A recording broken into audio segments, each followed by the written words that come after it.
right, everybody. Welcome to Peak Performance Podcast, where we just talk about in-depth sales training. I'm super excited about our guest today, and that is Mike Irvine. Mike, how are we today? Good, man. Glad to be here. All right, I'm super excited to talk to you for a few reasons. Number one, you're genuinely one of my favorite people on the planet, and I can say that with sincerity. But also, you've been around sales for a super long time. Mike, how long were you like a sales trainer, or sales manager before you even started insurance? Before I got into insurance, I was in door-to-door sales in some capacity for 13 years. Started as a sales rep, assistant manager. In the last 7 years or so there, I was a sales manager. So just kind of like, it was really good leading up to this. Just kind of how to work with people, how to take someone that knew nothing and take them through the whole sales process. So about a total of 13 years. Yeah, definitely, definitely. And I mean, I can definitely see that, all that experience in like, because obviously like you worked a lot with me at the beginning, and then now obviously like watching you work with your agents, just kind of seeing that wealth of experience and knowledge, dealing with a lot of different types of people. But mainly what I want to talk with you about today is something that I feel like, you're exceptionally good at. Mike, is obviously like the life insurance sale is pretty different. Like, I worked with you, selling lawn care, and, selling lawn care. There's not a ton of trust that there needs to be, like with the sales rep. Like you just kind of need to trust that the product works. Yeah. But coming over here, whether you're talking about bringing agents on and, selling the opportunity to an agent or, selling the product to a client, life insurance, like they really need to trust you, and you have to have their best interest in mind. And, that's something that I feel like you've always had. You're always so good about like looking out for everybody else first, Mike. And if you can, tell us a little bit about like how that attitude and mentality, like how it's kind of shaped your sales career, where you're at, and like how it influences, like your presentations and when you're, trying to help a client out. Yeah, I heard this saying, I don't know where I heard it from, but it was like, people don't care how much you know until they know how much you care, right? Like that was a big thing that always like resonated with me. I think it started as a young, kid, really. Like my dad was very like always put people first, whether it was ministry, whether it was just like friends of the family, like whether it was or us as kids. Like he always like, remember dad working 3 jobs and like always making time for us though. Yeah. Right. So I think it just like, and it all starts with relationships, right? Because this is a very much a people-driven business, right? And I think I probably learned some of that and picked some of that up over time with being a sales manager, of just like working with people and seeing how they react to certain situations. And I made a lot of mistakes as a sales manager, and so coming here, it was just what I loved about the business too was that people kind of do need you as a mentor, Yeah. right? And if they don't show up, they don't get paid, right? So but at the same time, like you have to put that relationship with them, and the more relationship you have with them, more people are going to trust you.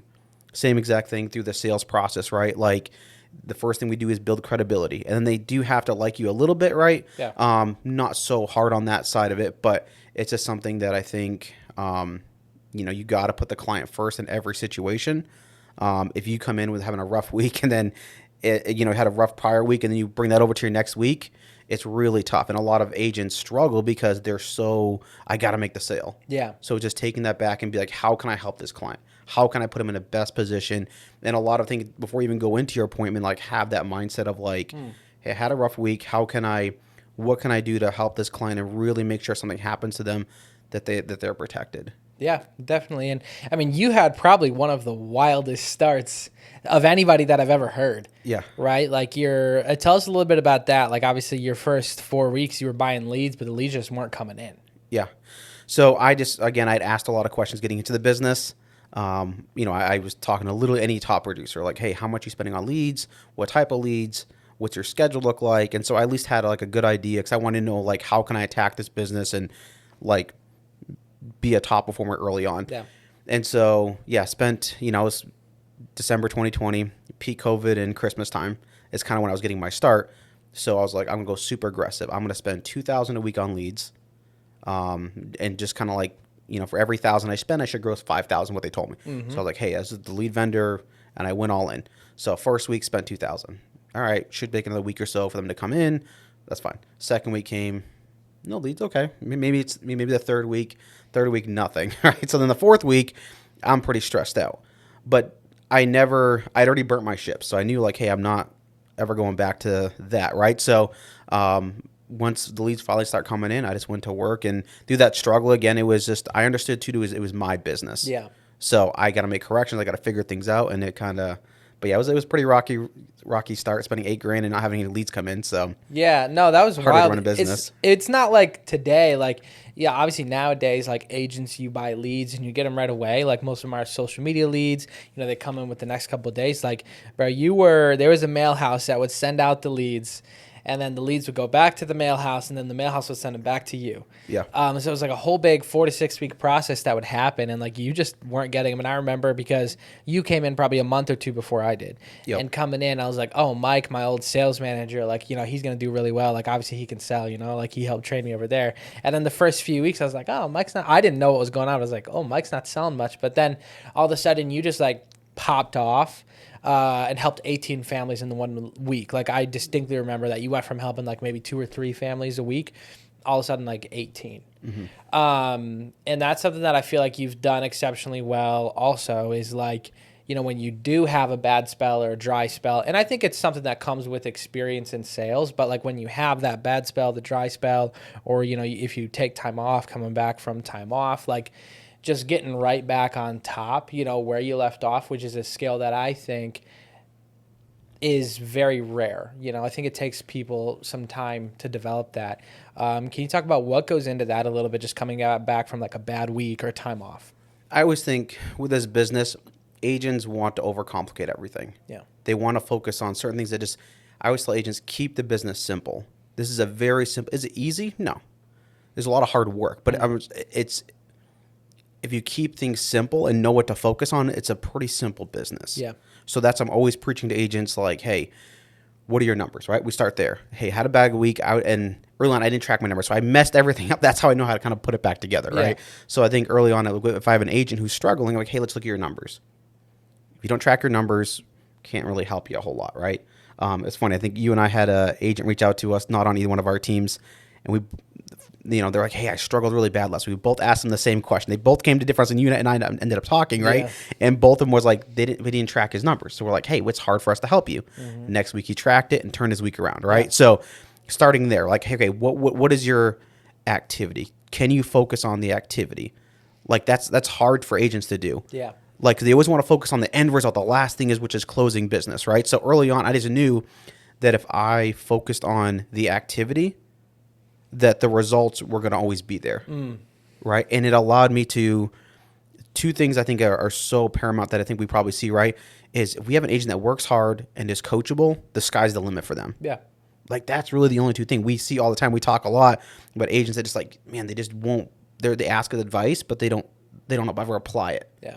They maybe hear it, but they don't listen, right? And like they don't think we'll apply it, which is like the frustrating thing for managers, as an agent that won't be coachable. So I think also coming from 13 years of sales experience and being a sales manager, I knew the sales reps that came in that were coachable and hardworking, I could get them up and going really quick. Mm-hmm. So same thing here is like, why am I any different? Even though I have 13 years of sales experience, I'm not exception to the rule. Yeah. So getting started, I was like, tell me what to do. Like I need to check my ego at the door, even though I have sales experience, because this is a totally different industry. So I think that's helped kind of get, even on good weeks, bad weeks, even now I'm still like, hey, how can I get better? I'm asking you questions all the time because you've written millions of dollars in life insurance. I'd be dumb not to like pick your brain constantly. I'm in your office probably once a day asking you questions because you've done this at such a high level as a writer. So I think so for an agent, like be coachable and work hard, and that'll help you like week to week. That'll help you like keep getting better. And like if you have a bad week, okay, what do I need to do differently? Let me reach out to somebody. Let me show them my numbers and see like I'm an open book. See what can you like from these numbers? What am I doing wrong? Yeah, and then make quick corrections that way. Yeah, definitely. I think that's the biggest thing is just being able to identify what is going wrong. Because the most frustrating thing for me as a new agent was like I was working hard, right? Yeah. And I knew I was booking a lot of appointments. I was driving to a lot of homes, but I just wasn't seeing it come in. And it wasn't until I started tracking my numbers that I started to understand my business on a deeper level and know, hey, it's my sit ratio, or my closing ratio is really poor. Like I really need to work on that. And it just allows you to understand your business and actually assess, what does really need to change, and it gives you something to work on, as opposed to, I think a lot of times it's easy in our industry, we're 1099, you're self-employed, you don't have a boss, to just be like, well, you just need to work harder, like, oh, just go to work, wake up earlier. It's easy to say that. That's almost like an easy, cheap thing to say as a mentor, and a lot of times it's true. Like, I will say, there are a lot of agents, who just, they don't want to show up, they don't want to work, but once you track your numbers and you have something to work on, it allows you to identify the weaknesses. So yeah, Mike. And then, so the other thing that I want to talk to you about too, in the sales process, and if you want to touch on anything else at all there, because obviously you're a great closer, like when you were in the field, great closer, and you've trained a lot of agents to be great closers as well. Myself, I'm one of them. There's a lot of agents that have been, like mentored by you directly. So what do you think are like a few things as a new agent coming into life insurance? Obviously, there's a lot of moving pieces, right? Mm-hmm. We got to buy leads. There's different types of leads. The leads have different prices. You can do it on the phone. You can do it in person. Like, there's a lot of moving parts. But one thing that I think you're great at helping agents do is simplifying the process and focusing on a couple things at a time. So what are like the things that you think a new agent should focus on primarily, if however many things you think it is, to like really help them get up and going fast?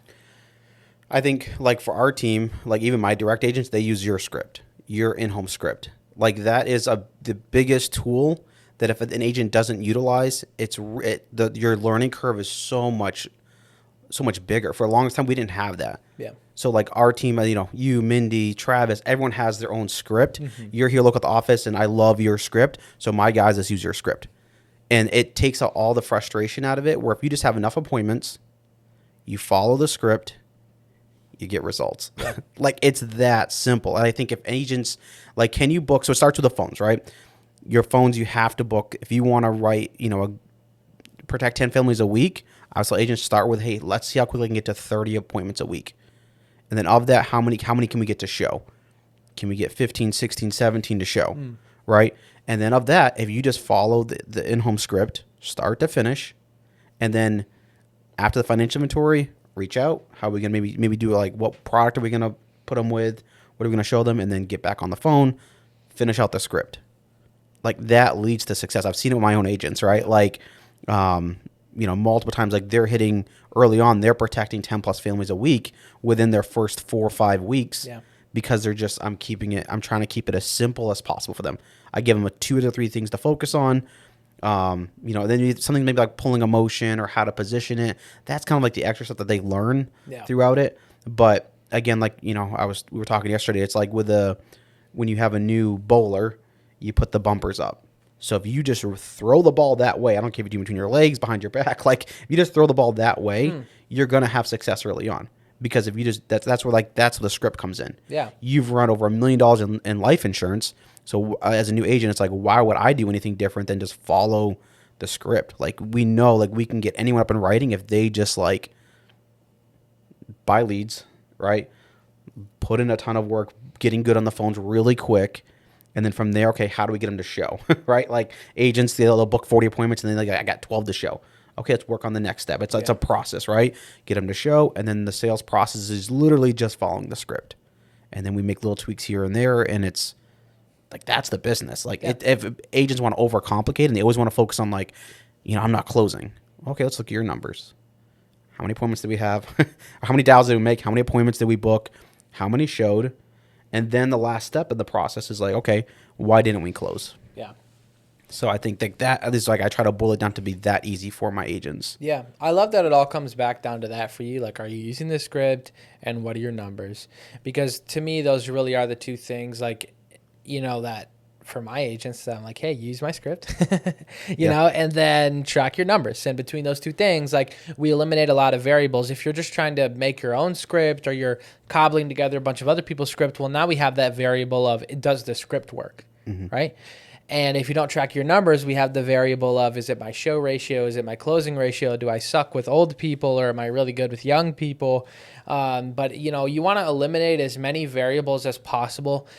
For a new agent, what you'd like to see. And honestly, like I feel like if I bring a new agent in, this is how I try to make it for them. So the only variable is, are you going to show up and work? Yeah. Because if you're going to show up and work, we know that the leads work. Every single type of lead, we know what your specs should be on it. We know how many presentations you should give, how many people you should close. Like we've worked these leads for years and years, like hundreds of thousands, probably millions of leads that we've all worked collectively. And that's what you want, is you want to go somewhere where, the only variable is you. Am I going to wake up and work today? And if I am, then you're good. So I want to pivot over a little bit, Mike, and talk about like the team building side of things. Because this is something that I think personally that you like probably do the best.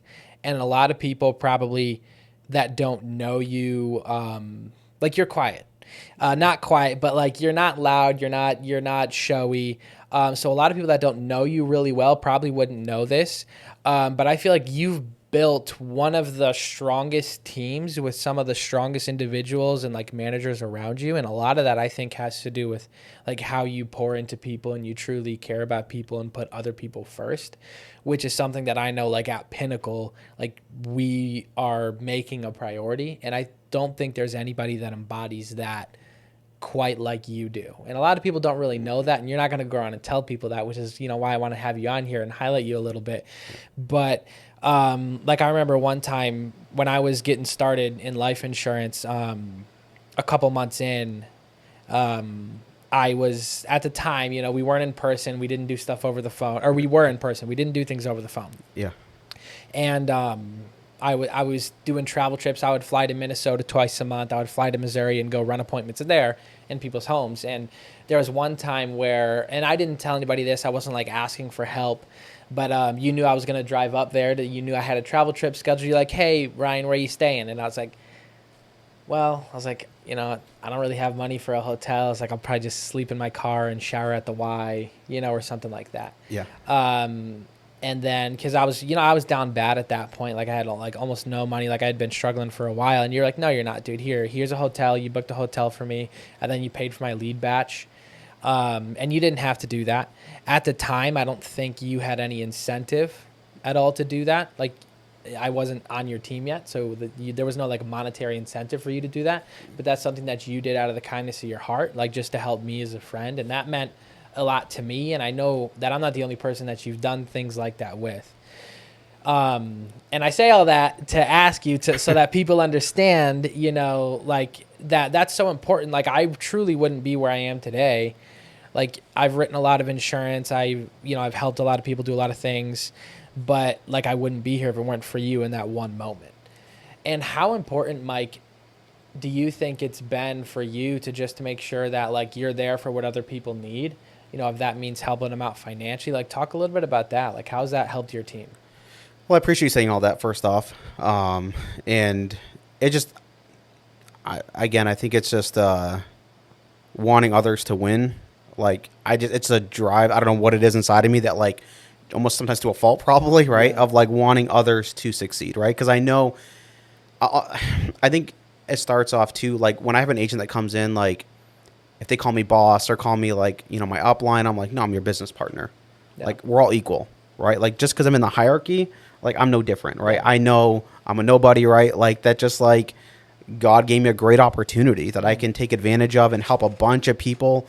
I had credit card debt. I was like, I was frustrated at like my situation, and I know what this business of insurance has done for me, right? It's allowed me to help a lot of other people, a lot of other ministries, a lot of other like, I always told God that if he blessed me financially, I'd give it all back. Yeah. Like and I love giving to people. It's like, I think it's, a being, he that show himself friendly, he that have friends must show himself friendly, right? Like kind of like that passage. And so I think that's this business is like I said at the beginning, is like people don't care how much you know until they know how much you care. Yeah. So I always try to keep that as like precursor to everything I do. Like how can I impact this person? A lot of times, like if people know that you have their best interest for them, will do anything for them. Yeah. Like they'll have your back and they'll work twice as hard, like knowing that like you legitimately care about them. So when I do try to give them some kind of correction or some kind of advice, or like a lot of times they're more apt to take it because they know I truly care about them. Yeah. Right. So, I don't know exactly where that comes from exactly, but that's like, it's kind of bled over, I think, into the business. And it's just allowed me to, again, to connect to people, I think, quicker when they know that I legitimately care about them. Yeah. And so, like, and I try to instill that in every one of the agents I bring in. Like, I try to get to them on a personal level, try to get to know their family, try to get to know, like, because it's all about relationships, you know? And if I don't have those relationships, it's hard to have, like, you know, it's hard to get people to see your vision on things. Yeah.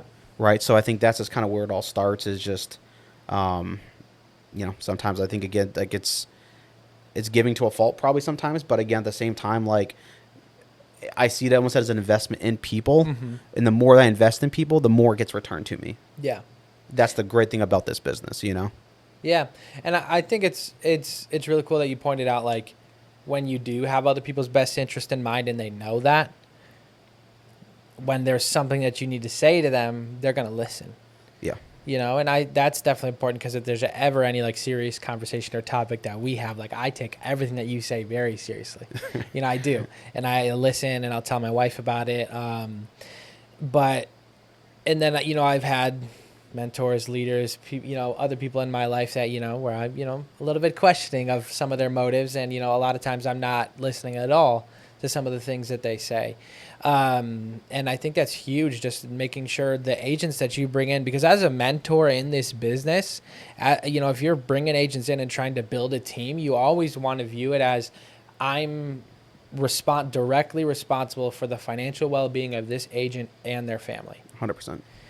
Because if you're going to, and I tell every single one of my agents, like, if I'm going to bring you in, if I'm going to let you spend your hard money, your hard-earned money on leads, like, I'm going to make sure I do everything in my power, you know, to help you succeed, to where, again, the only variable is, are you going to show up, Mike? Yeah.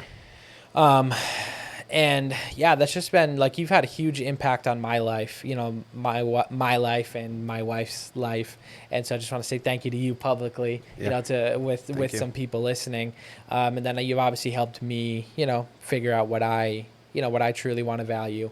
And like I said, man, I think that you embody what we really want Pinnacle to be all about. Like 10 years from now, we want to look back and be like, dude, we took care of everybody that we could. Yeah. You know, and that's something that I feel like starts a lot with you. The last thing that I want to talk about, though, with you, Mike, is as far as like mentoring agents. I think sometimes there's the difficult line between, okay, this agent needs help but doesn't want to listen. When do you crack the whip, and when do you be patient? Right? Yeah. Like, when do you, you know, try to get real serious and upfront with them, and when do you just give them some leeway? And the way that I've seen you deal with people, I feel like you have a pretty good understanding of what that line is. So what are you looking for, like, in an agent? You know, when are you kind of like giving them some grace, you know, holding their hand a little bit longer than you might somebody else's? And, well, you know, when is it that you're like, hey, man, you know what, you're on your own, you haven't listened for long enough? Like, what's that line for you? I guess, like, with any situation, I'm always, like, slow to react to stuff. As far as, like, with people, that's why I try to get to know them personally. Like, I try to get to know, like, what's going on in their lives. Yeah. Right? Like, what's their family situation? What struggles are they having? What, like, the more an agent can be open with me, I'll give them a little bit longer of a leash.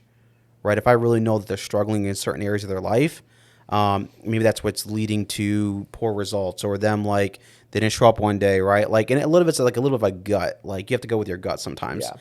And I think it's just, I probably lean towards more the patient side of things, because I think, again, leading back to what I did as a sales manager, I had this one kid individually who just, man, he was like, it was a tough time getting him up and going. And you remember, you know, at our former employer, like, It was, you know, all about hanging 10, like, week in, week out. Like, that's what they wanted to push our guys towards. And it took me a while. It probably took me, like, he was probably on his last straw. And it was like little things that he was just not, like, getting. Mm-hmm. And then finally one day it clicked for him. And for his rest of his career there, every single week, not one under, not one over, he was at 10 sales. Like, and so, like, I think that delayed gratification with agents, just like it is with ourselves. Yeah. Like, I try to be a little bit on the patient side of things. But again, if I need that person to be coachable, I need them to be able to show up, and I need them to communicate with me.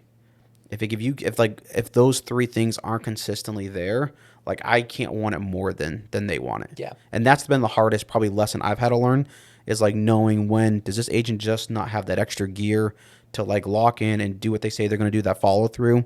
And I'll give them a couple of weeks, like maybe in a month to like kind of like get into that rhythm, because also we're taking someone who's a W-2 employee who's had a set schedule Yeah. and like trying to get them to be a business owner. And that's why they're like, hey, I started a new job. No, you started a business. I want to change their mindset early on.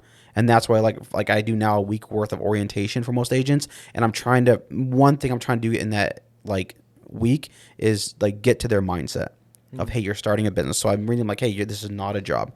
You're your own business owner. I am your mentor here to help you, give you the basics, the foundation of what you need to do. And you're going to build off that. So like that first week, I'm talking a lot of mentality stuff with them to get them to really grasp what they're getting themselves into. We've already had an interview. We've already had some I set some expectations with them, but then I'm constantly trying to work on their mindset and how to attack this business and how to kind of get up going quickly there. Yeah. Absolutely love it, Mike. Well, thank you so much for like joining us today and pouring into everybody. If you guys get a chance to see this man at one of the meetings or whatever, get to know him a little bit, rub shoulders with him a little bit. He's an awesome guy. But thanks for joining us, guys, and we'll see you next week.